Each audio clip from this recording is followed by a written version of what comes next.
can't believe you two took that raving lunatic seriously. What do you think this is?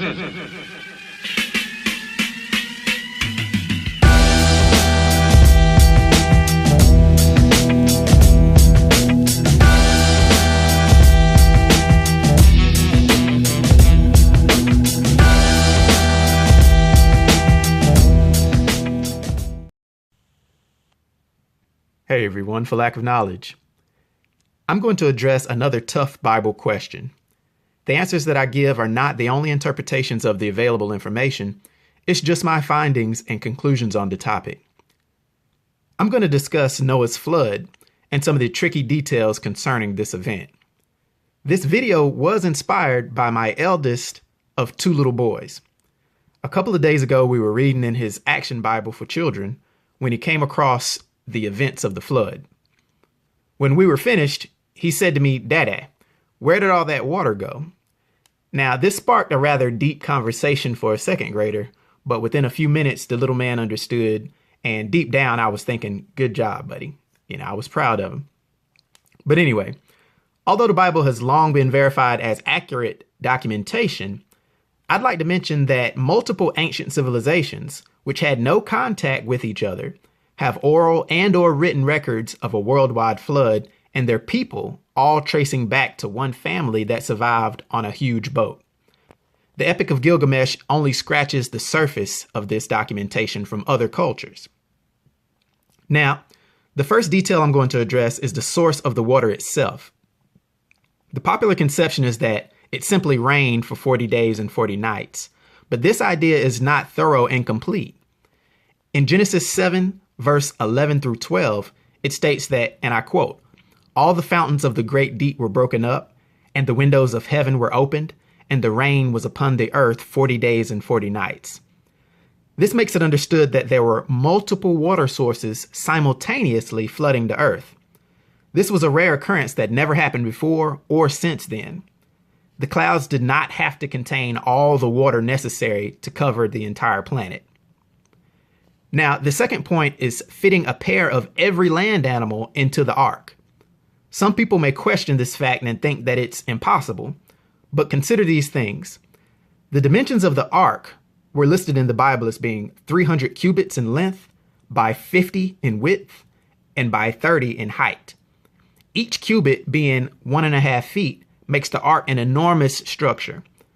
Its capacity was equivalent to about 522 standard train cars. Now, this opens up the question of how did Noah and possibly his sons take over 100 years to build it, citing his age and strength and all of those good things. Well, Old Testament people were massively strong, durable, and definitely built to last. But these are separate videos in themselves, and so I won't get into that right now. Now, back to fitting these animals in a boat. There are approximately 17,600 species of mammals, reptiles, birds, and amphibians on Earth.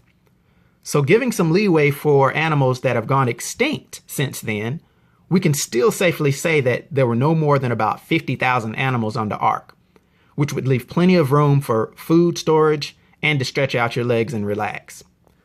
See, what many people don't realize is that the vast majority of land animals on Earth are smaller than sheep. Don't think about the giraffes and the elephants, but think about the squirrels and meerkats. The final point I'm going to address is the question my little man hit me with. Where did all that water go?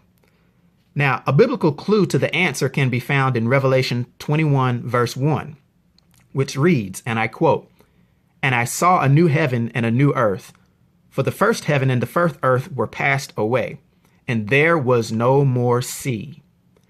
In this passage, John was having a vision of the future and was describing how everything was being made right again by God.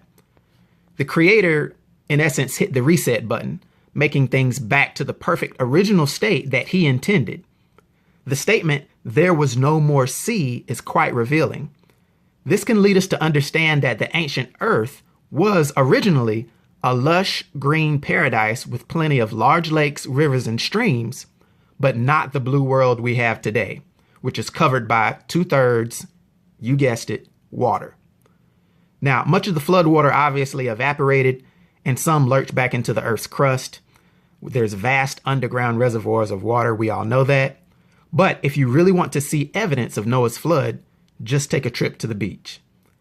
Now, there's other evidences that I could dive into, like the bones of modern sea animals being found on mountaintops, or entire petrified forests being discovered still standing upright in sedimentary layers.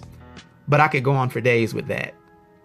I'll just leave it here and give you something to think about and mull over. Now, I hope this video has been enlightening to someone, and I hope it sparks some good biblical discussions. Take care, you guys. Be blessed, and let's not be destroyed for lack of knowledge.